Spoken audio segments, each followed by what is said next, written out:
नमस्कार दोस्तों, रिसेंटली एक बहुत बड़ा डेवलपमेंट हुआ है। इंडियन आर्मी ने 230 करोड़ के ड्रोन कॉन्ट्रैक्ट कैंसिल कर दिए हैं। एक्चुअल में ये जो ड्रोन कॉन्ट्रैक्ट कैंसिल किए गए हैं चाइनीज कंपनियों से नहीं है। कंपनियां यहां पर इंडियन ही हैं, पर इन इंडियन कंपनियों के द्वारा ड्रोन के अंदर चाइनीज कंपोनेंट का प्रयोग किया जा रहा था, जिसकी वजह से लगभग 400 ड्रोन जो कि इंडियन आर्मी 230 करोड़ के अंदर प्रोक्योर करने वाली थी, उन ड्रोन को प्रोक्योर नहीं करेगी। और जो 3 कॉन्ट्रैक्ट इन ड्रोन के लिए किए गए थे, वो तीनों कॉन्ट्रैक्ट अभी कैंसिल कर दिए गए हैं।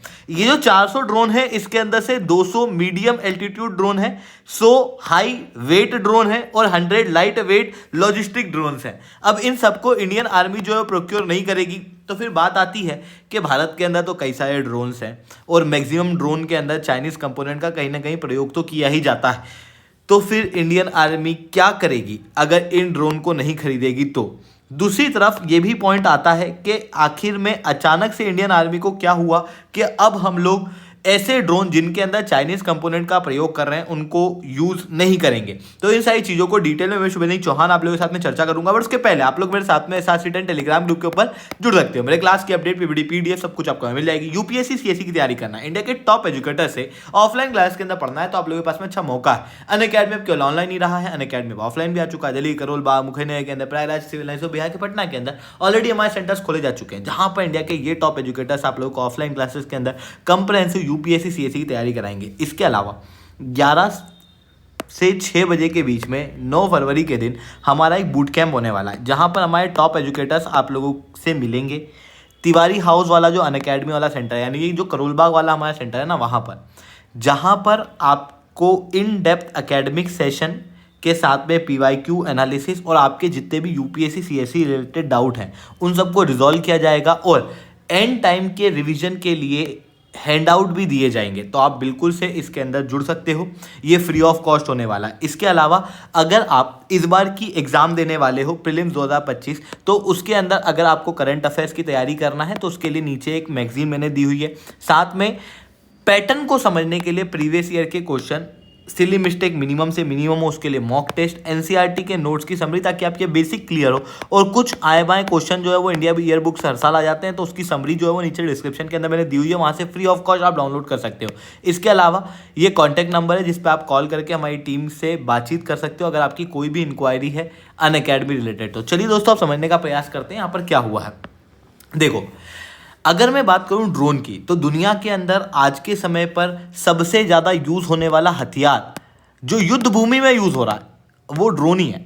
आज के समय पे कहाँ कहाँ युद्ध चल रहा है, आपके दिमाग में आएगा सर मिडिल ईस्ट के अंदर युद्ध चल रहा है। मिडिल ईस्ट के अंदर हुती रेबल्स द्वारा ईरानियन ड्रोन का प्रयोग किया जा रहा था, खास रूप से कामिकाज़े ड्रोन, जो कि लो कॉस्ट और बहुत हाई इम्पैक्टफुल ड्रोन्स होते हैं, जिन्हें हम सुसाइड ड्रोन भी कहते हैं। उनका बहुत वाइड स्प्रेड रूप से प्रयोग किया गया। इतना ही नहीं, नॉर्थ कोरियन सोल्जर को शेल्टर लेनी पड़ी क्योंकि यूक्रेन के ड्रोन जो हैं वो रशिया के अंदर एंटर कर गए थे। और ये ड्रोन कौन से थे? वही सुसाइड ड्रोन जो यहाँ पर भी दिखाई दे रहे थे। Even United states of America ने कई सारे ऐसे मिशन चलाए जहां पर उनको अपने सोल्जर्स को भेजने की जरूरत ही नहीं पड़ी। ड्रोन के माध्यम से यूनाइटेड स्टेट्स ऑफ अमेरिका ने अपने दुश्मनों को हटा दिया है। जैसे MQ-9 ड्रोन का प्रयोग करके एक आतंकवादी ग्रुप के लीडर को मार दिया गया था। इवन रशिया यूक्रेन युद्ध देखो, रशिया यूक्रेन युद्ध के अंदर वाइड स्प्रेड रूप से ड्रोन का प्रयोग किया जा रहा था यूक्रेन के द्वारा। रशिया के पास में ड्रोन की कमी पड़ी और फिर रशिया ने ईरान से ड्रोन जो है वो मंगाए। ये सारी चीज दर्शाती है कि आज के समय पर ड्रोन युद्ध भूमि के अंदर कितना इंपॉर्टेंट हो चुका है। ड्रोन की मिलिट्री इंपॉर्टेंस इसलिए ज़्यादा हो जाती है क्योंकि एक तो इसके अंदर आपको सोल्जर की ज़रूरत नहीं पड़ती। मतलब अगर आप दुश्मन के एरिया के अंदर जाके अटैक कर रहे हो तो हमारे सोल्जर का वहाँ पर कोई भी नुकसान नहीं होगा, ह्यूमन रिसोर्स का कोई नुकसान नहीं होगा। अगर नुकसान भी होता है तो हमारे ड्रोन का होगा। दूसरी तरफ जो ड्रोन्स हैं ये मशीन है एक प्रकार की, क्योंकि ये एक मशीन है तो इस मशीन को AI के जरिए जोड़ दिया जाता है, जिससे ये इंसान से बेहतर कई बार डिसीजन ले पाती है, ज़्यादा ऑब्जेक्टिव रूप से। इतना ही नहीं, क्योंकि ये मशीन है तो मशीन को अगर आप इंटरलिंक कर दो, एक दूसरे के साथ में जोड़ दो, तो फिर कोऑर्डिनेशन और बेहतर हो जाता है। इस कारण से ड्रोन का प्रयोग वाइड स्प्रेड रूप से किया जा रहा है युद्ध भूमि के अंदर। भारत भी इन्हीं ड्रोन को अब इकट्ठा करके रख रहा है क्योंकि हमको भी चाहिए दुश्मनों के खिलाफ हमारे पास में अच्छे ड्रोन्स अवेलेबल हों। इसी कारण से यूनाइटेड स्टेट्स ऑफ अमेरिका से हम लोगों ने MQ-9 भी ड्रोन लिया था। पर अभी एक बहुत बड़ी समस्या भारतीय आर्मी को देखने को मिल रही है अपने ड्रोन्स के अंदर। एक कहानी सुनाता हूं आपको। हुआ कुछ ऐसा था, अगस्त के महीने की बात है। अगस्त के महीने में इंडियन आर्मी द्वारा पाकिस्तान ऑक्यूपाइड कश्मीर के आसपास, मतलब इंडिया वाला जो रीजन है वहां पर ड्रोन उड़ाया जा रहा था।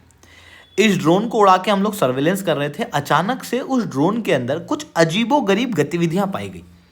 फिर पता नहीं कैसे उसका कनेक्शन टूट गया और वो ड्रोन जो है वो पाकिस्तान ऑक्यूपाइड कश्मीर में जा गिरा, जहां से पाकिस्तान की आर्मी ने उस ड्रोन को उठा लिया।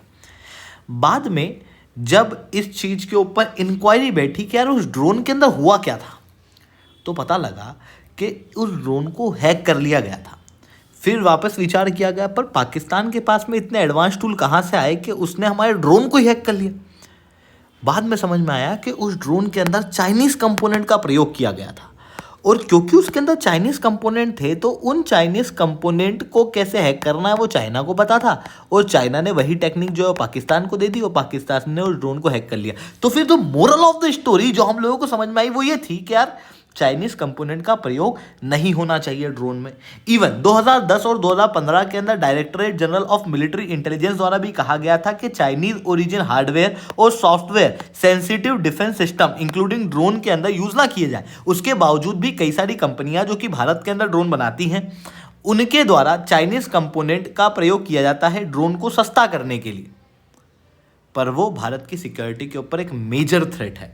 ऐसी कंडीशन में ऑब्वियसली इस तरीके के ड्रोन लेने से भारत को बचना चाहिए, और इसी वजह से इंडियन आर्मी द्वारा रिसेंटली 230 करोड़ के ड्रोन के कॉन्ट्रैक्ट को पूरी तरीके से खारिज कर दिया गया है। और अब हम जो ड्रोन लेंगे वो पूरी तरीके से इंडिया के अंदर बने हुए ड्रोन लेंगे।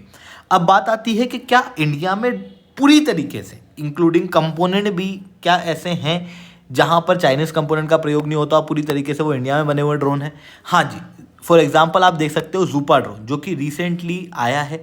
इसके अंदर ना जितने भी कंपोनेंट का प्रयोग किया गया है वो नॉन चाइनीज कंपोनेंट है, जो कि काफ़ी ज़्यादा यूजफुल है और हैकिंग का डर इसके अंदर नहीं होगा। इसी की वजह से इसके ऊपर मैंने एक सेपरेट वीडियो ही बनाई है। अगर आपको जूपा ड्रोन के बारे में जानना है तो आप जूपा ड्रोन पाथफाइंडर नाम से सर्च कर सकते हो, वहाँ पर आपको वीडियो मिल जाएगी। अब बात आती है कि चलो हम जूपा ड्रोन ले लेंगे, तो फिर भारत को अभी युद्ध भूमि के अंदर सच में क्या ड्रोन की ज़रूरत है?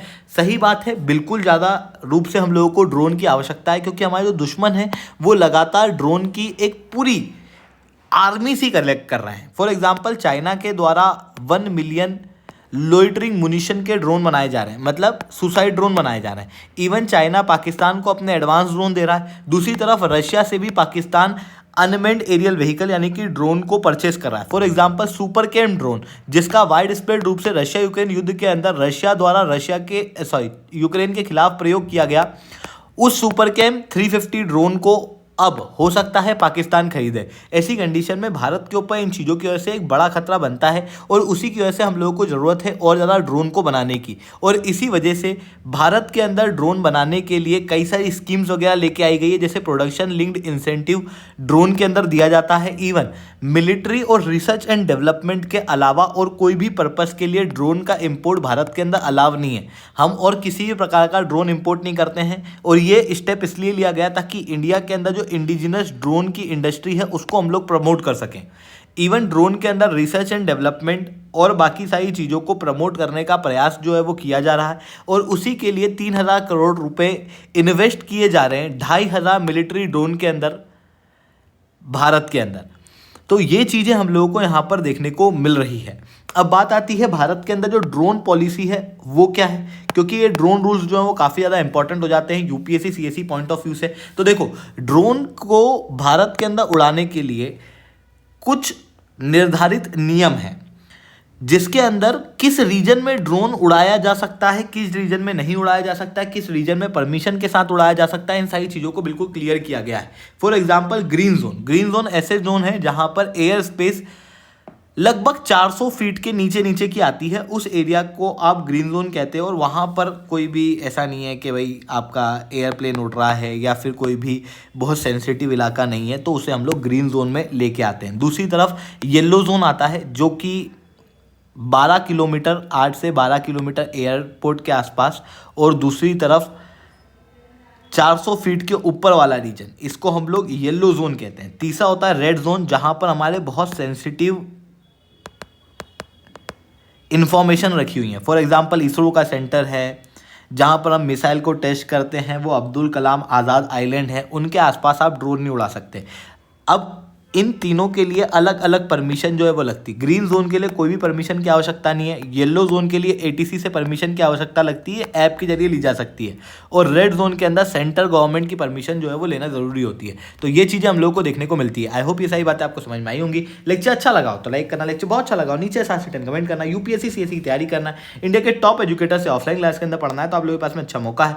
अनअकैडमी अब केवल ऑनलाइन ही रहा है, अनअकैडमी अब ऑफलाइन भी आ चुका है। दिल्ली करोलबाग, मुखैना के अंदर, प्रयागराज सिविल लाइन्स और बिहार के पटना के अंदर ऑलरेडी हमारे सेंटर्स खोले जा चुके हैं। अगर आप जुड़ना चाहते हो तो आप बिल्कुल से जुड़ सकते हो।